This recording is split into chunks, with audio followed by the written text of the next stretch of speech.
Bien-aimés dans le Seigneur, aujourd'hui nous allons parler de la résidence de Dieu. Prendre soin de la résidence de notre Père, la résidence que nous sommes.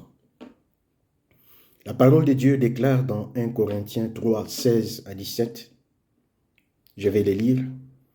Ne savez-vous pas que vous êtes le temple de Dieu et que l'Esprit de Dieu habite en vous?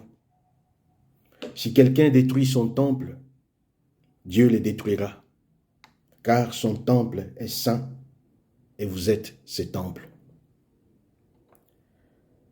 Bien-aimés dans le Seigneur, chaque parole de la Bible cache beaucoup de révélations derrière.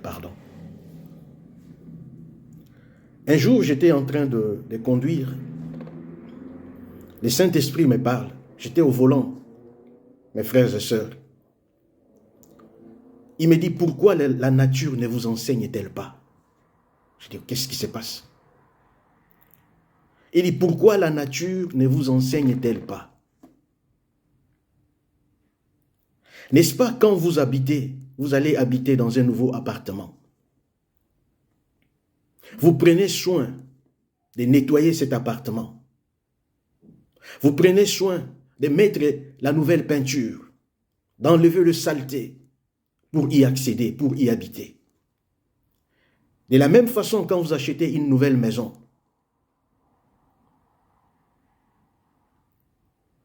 vous embellissez votre maison, vous nettoyez la maison pour y accéder, pour y habiter. Notre corps est le temple du Saint-Esprit. Notre corps est la résidence du Saint-Esprit, comme le déclare sa parole dans 1 Corinthiens 3. Et Dieu n'habite pas dans une résidence qui est sale. Il y met d'abord de l'ordre.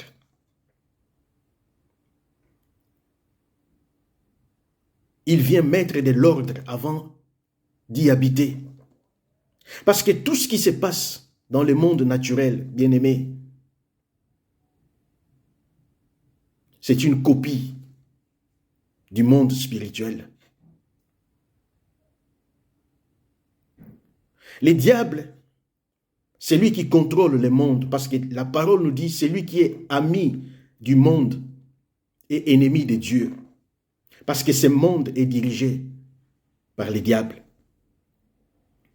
Et lui, il était en haut. C'était un archange de Dieu. Il avait le contrôle de 1/3 des anges. Et la gloire que Dieu recevait l'a rendu jaloux et il s'est rebellé. Et il a vu comment l'organisation céleste s'est passée. Il a vu comment Dieu était organisé. Et quand on l'a balancé sur la terre, il a essayé de copier tout ce qui se passe dans le ciel. Le Seigneur dit, pourquoi la nature ne vous enseigne-t-elle pas?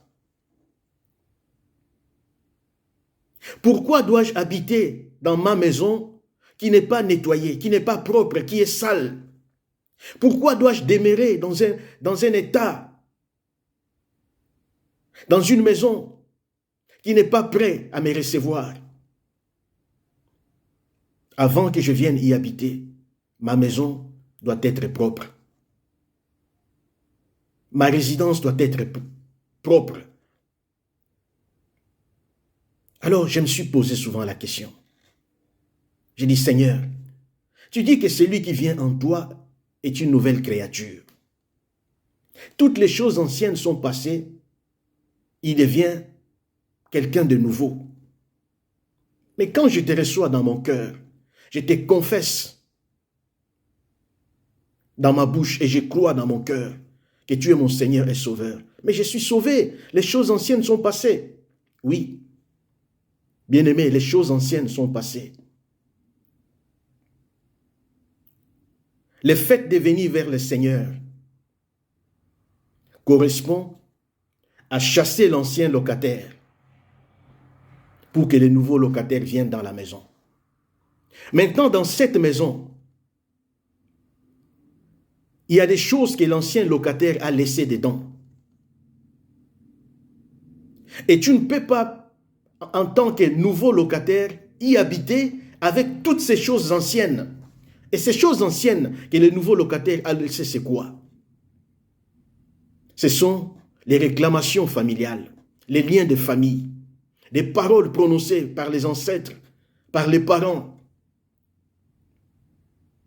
Et toutes ces paroles touchent notre âme. Et maintenant, pour que le propriétaire de la nouvelle maison puisse avoir accès et jouir pleinement de sa résidence, de sa maison, il doit nettoyer l'ancienne maison.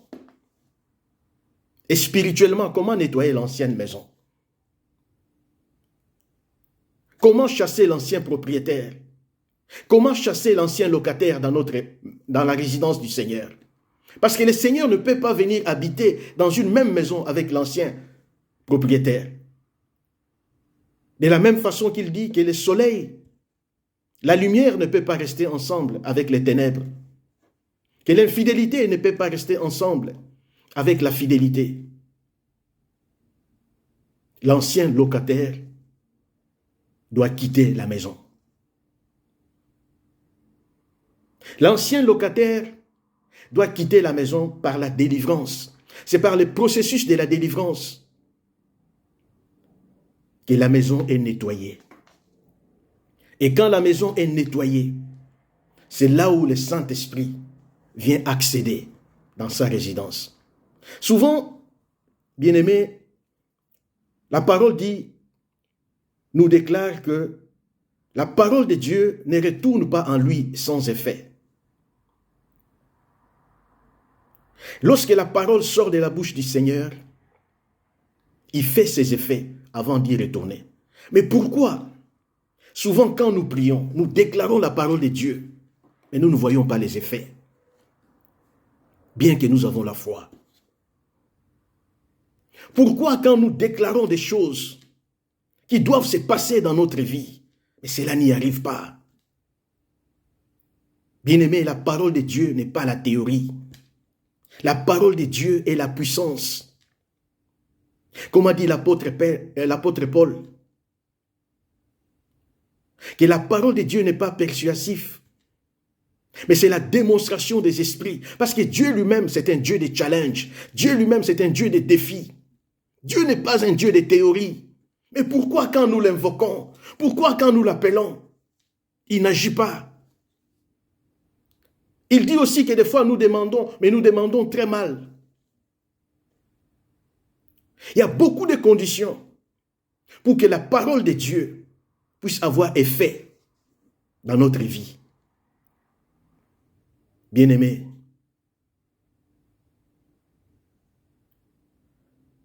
nous devons prendre soin de son corps, prendre soin de son temple. Quand nous prenons soin du temple du Saint-Esprit, Dieu va venir habiter en nous. Parce que quand Dieu réside en nous, il est présent, il n'est pas absent. Et lorsque nous ouvrons la bouche pour l'invoquer, nous mettons la foi. Mes frères et sœurs, il est impossible que Dieu ne réponde pas. Mais il y a certaines conditions qui doivent être réunies pour que la puissance de la parole de Dieu se manifeste dans nos vies. Commençons d'abord à mettre de l'ordre. Dieu ne peut pas venir habiter avec son ennemi dans la même maison. Parce que quand tu fais faire habiter Dieu avec son ennemi dans la même maison et que tu l'invoques, il ne te répondra pas parce qu'il n'est pas là. Il n'est pas présent. Comment peux-tu invoquer quelqu'un qui n'est pas présent? Comment peux-tu invoquer quelqu'un qui n'est pas là? Comment peux-tu demander de l'aide à une personne qui est absente? Comment peux-tu demander de l'aide à quelqu'un qui ne peut pas te répondre? Parce qu'il n'est pas là avec toi.